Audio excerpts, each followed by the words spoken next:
உங்க குழந்தைக்கு bed set எடுத்துட்டீங்களா இல்ல புதுசா எடுக்க போறீங்களா? அப்போ இந்த வீடியோ முழுமையா பாருங்க. ஏன்னா பெட் செட் வாங்கி வச்சிருந்தாலும் சரி, புதுசா எடுக்க போறனாலும் சரி, நம்ம சொல்லக்கூடிய இன்ஃபர்மேஷனை கரெக்டா தெரிஞ்சுக்கோங்க. ஏன்னா பெட் செட் இல்லாம நம்மளால ஆதார் கார்டு வாங்க முடியாது. ஆதார் கார்டு வாங்க போனீங்க அப்படின்னா பெட் செட்ல நேம் தப்பா இருக்கு, அப்பா பேர் தப்பா இருக்கு, அம்மா பேர் தப்பா இருக்கு, அதை மாத்திட்டு வாங்கன்னு சொல்லுவாங்க. ஸோ அதனால பெட் செட் வாங்கும்போது நம்ம என்னெல்லாம் கரெக்டா கொடுக்கணும், அப்படி வாங்கும்போது என்னெல்லாம் செக் பண்ணணும் அப்படிங்கிறத நான் இந்த வீடியோல முழுமையா சொல்றேன். அதனால இந்த வீடியோவை ஸ்கிப் பண்ணாம முழுமையா பாருங்க. ஸோ இந்த வீடியோ பார்க்க போகிறதுக்கு முன்னாடி நம்மளுடைய சேனலை நீங்கள் இன்னும் சப்ஸ்கிரைப் பண்ணாமல் இருந்தீங்கன்னா கீழே இருக்கக்கூடிய ரெட் கலர் பட்டனை கிளிக் பண்ணி சப்ஸ்கிரைப் பண்ணிக்கோங்க. மறக்காம பெல் ஐக்கனை கிளிக் பண்ணிக்கோங்க.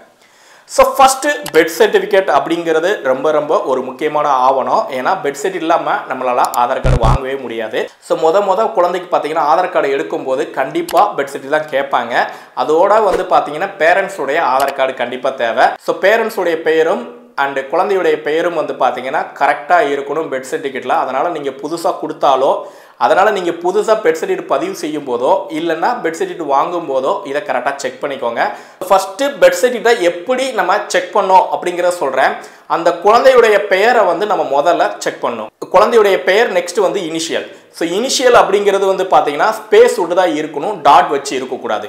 உதாரணத்துக்கு குழந்தையுடைய பேர் ராஜாவோ அவங்க அப்பா பேர் கார்த்தின்னு இருந்துச்சு அப்படின்னா அந்த குழந்தையுடைய பெட் சர்டிஃபிகேட்ல ராஜா ஸ்பேஸ் விட்டு கே அப்படின்னு தான் இருக்கணும். ராஜா புள்ளி வச்சு கே அப்படிங்கிறது இருக்கக்கூடாது.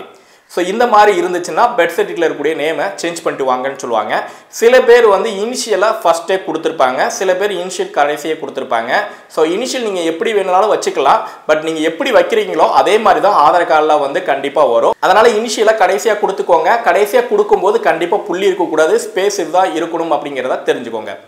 ரெண்டாவது, பெட் சர்டிஃபிகேட்ல அவங்களுடைய பேரண்ட்ஸ் நேம் கண்டிப்பாக செக் பண்ணணும். அந்த குழந்தையுடைய அப்பா பெயரும் அவங்களுடைய அம்மா பெயரும் வந்து பார்த்தீங்கன்னா அந்த குழந்தையோட பெட் சர்டிஃபிகேட்டில் அவங்களுடைய ஆதார் கார்டில் என்ன நேம் இருக்கோ அதே மாதிரி தான் இந்த குழந்தையுடைய பெட் சர்டிஃபிகேட்டில் இருக்கணும். உதாரணத்துக்கு அந்த குழந்தையுடைய அப்பா பெயர் வந்து கார்த்தி அப்படிங்கிறதுல அவங்களுடைய ஆதார் கார்டில் கார்த்தி அப்படின்னு இருந்துச்சு அப்படின்னா குழந்தையோடைய பெட் சர்டிஃபிகேட்டில் இருக்கக்கூடிய தந்தை பெயர் இடத்துல கார்த்தி அப்படின்னு தான் குறிப்பிட்டிருக்கணும். அதே மாதிரி அந்த ஆதார் கார்டில் கார்த்தி ஸ்பேஸ் விட்டு அவங்க அப்பா பெயர் ராஜா அப்படின்னு இருந்துச்சு அப்படின்னா இந்த இடத்துல கார்த்தி ராஜா அப்படிங்கிறதா இருக்கணும். கார்த்தி அப்படின்னு வெறுமனே இருக்கக்கூடாது. அதே மாதிரி கார்த்தி ஸ்பேஸ் விட்டு ஆர் அப்படிங்கிறது இருக்கக்கூடாது. அதாவது குழந்தையுடைய தந்தை இருக்கக்கூடிய ஆதார் கார்டில் என்ன நேம் இருக்கோ அது அப்படியே டிட்டோவா இங்கேயும் இருக்கணும். அதே மாதிரி அந்த குழந்தையுடைய தாயோடைய ஆதார் கார்டையும், அதாவது அம்மாவுடைய ஆதார் கார்டையும் இதே மாதிரி கரெக்டாக இருக்கா இல்லைங்கிறத செக் பண்ணிக்கோங்க. ஸோ இந்த மாதிரி இருந்திருந்தால் மட்டும்தான் நீங்கள் புதுசாக குழந்தைக்கு ஆதார் கார்டு எடுக்கும்போது தந்தையோடைய ஆதாரை வச்சு எடுக்கும்போது நமக்கு இதை வந்து கரெக்டாக இருக்குங்கிறத வாங்கிக்கிடுவாங்க. அப்படி இல்லைன்னா தாயோட ஆதார் கார்டை வச்சு நம்ம அப்ளை பண்ணும்போது வாங்கிக்கிடுவாங்க. இதில் ஏதாவது ஒரு மிஸ்டேக் இருந்துச்சுன்னா கண்டிப்பாக வந்து அப்பா பேர் தப்பாக இருக்குது, அம்மா பேர் தப்பாக இருக்குது, இல்லைன்னா குழந்தையோட பேர் தப்பாக இருக்குது, போய் மாற்றிட்டு வாங்கங்கிறத சொல்லிடுவாங்க. இன்கேஸ் நம்ம புதுசாக கொடுக்கும்போது எதெல்லாம் கரெக்டாக கொடுக்கணும் அப்படிங்கிறத இதை வச்சு உங்களுக்கு தெரிஞ்சிருக்கும். இருந்தாலும் நான் சொல்கிறேன், புதுசாக நீங்கள் உங்கள் குழந்தைக்கு வந்து பெட் சர்டிஃபிகேட் பதிய போகிறீங்க அப்படின்னா முதல்ல குழந்தையுடைய பெயர் வந்து கண்டிப்பாக ஒரு நேமை வந்து டிசைட் பண்ணியிருப்பீங்க.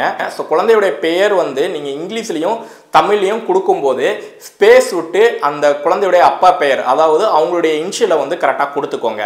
முக்கியமாக வந்து பார்த்தீங்கன்னா நீங்கள் என்ன கொடுக்குறீங்களோ அதே மாதிரி தமிழ்லையும் கரெக்டாக கொடுத்துக்கோங்க. புள்ளி வச்சு நீங்கள் வந்து அந்த ஃபார்மில் ஃபில் பண்ணாதீங்க.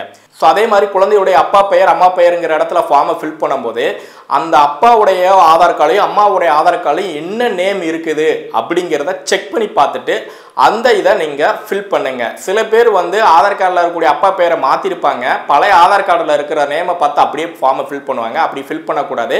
கரண்ட்டில் ஆதார் கார்டில் நீங்கள் டவுன்லோட் பண்ணி பாருங்கள் அப்பாவுடைய ஆதார் கார்டில் என்ன நேம் இருக்குன்னு, அதே மாதிரி இங்கே கொடுத்து நீங்கள் அப்ளை பண்ணீங்க அப்படின்னா ஸோ கரெக்டாக வந்துடும். கரெக்டாக நீங்கள் பெட் சர்டிஃபிகேட்டை வாங்கும்போது நான் சொன்ன இன்ஃபர்மேஷனை படி நீங்கள் கரெக்டாக செக் பண்ணி வாங்கிக்கோங்க. இன்கேஸ் தப்பாக இருந்துச்சுன்னா அங்கேயே கொடுத்து மாற்றிடுங்க. ஓகே, புதுசாக பதியும் போதும் வாங்கும் போதும் என்னென்ன செக் பண்ணுங்கிறத சொல்லிட்டேன்.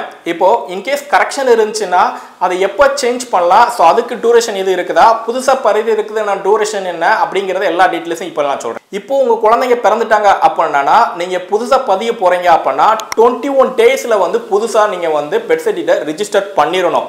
குழந்தையுடைய பேர் நீங்க டிசைட் பண்ணாலும் சரி டிசைட் பண்ணாலும் சரி ஃபர்ஸ்ட் நீங்க என்ன பண்ணிருங்க ரிஜிஸ்டர் பண்ணிருங்க 21 டேஸ்க்குள்ள நீங்க ரிஜிஸ்டர் பண்ணலாம் அப்படின்னா 21 ல இருந்து 30 டேஸ்க்குள்ள வந்து பாத்தீங்கன்னா நீங்க பதிவு பண்ணணும் அப்படின்னா எக்ஸ்ட்ரா லேட் ஃபீஸ்க்கு பாத்தீங்கன்னா 100 ரூபீஸ் நீங்க பே பண்ண வேண்டியிருக்கும் அந்த 30 நாளையும் தாண்டிடுச்சு அப்படின்னா அந்த 30ல இருந்து 1 இயர்க்குள்ள மறுபடியும் பாத்தீங்கன்னா எக்ஸ்ட்ரா ஃபீஸ்க்காக நீங்க 200 ரூபீஸ் பே பண்ணணும் அது போக அடிஷனலா எக்ஸ்ட்ரா டாக்குமெண்ட்லாம் கேட்பாங்க அதெல்லாம் வாங்கி கொடுக்குற மாதிரி இருக்கும் ஸோ 1 இயர்க்குள்ள நீங்க பதிவு பண்ணல அப்படின்னா எக்ஸ்ட்ரா சார்ஜஸ் வந்து பாத்தீங்கன்னா 500 ரூபீஸ் வந்து லேட் ஃபீஸ் கட்டணும் அது நீங்க எத்தனை வருஷத்துக்கு மேல போனாலும் 500 rupees late fee plus extra டாக்குமெண்ட்லாம் கேட்பாங்க அதை கொடுத்து தான் நீங்க புதுசா ரிஜிஸ்டர் பண்ண முடியும் ஓகே புதுசா 21 டேஸ்ல வந்து நம்ம பேரை டிசைட் பண்ணாம ரிஜிஸ்டர் பண்ணிட்டோம் இந்த பேரை வந்து பதிவு பண்ணி வாங்குறதுக்கும் சில டூரேஷன் இருக்குது அது வந்து பாத்தீங்கன்னா நீங்க 1 இயர்க்குள்ள உங்க குழந்தையுடைய பேரை வந்து தீர்மானிச்சுட்டு அதுக்கப்புறம் அந்த குழந்தையுடைய பெயர் கொடுத்து நீங்க 1 இயர்க்குள்ள அந்த பெட் சர்டிஃபிகேட்ல வாங்கிக்கலாம் எந்தவித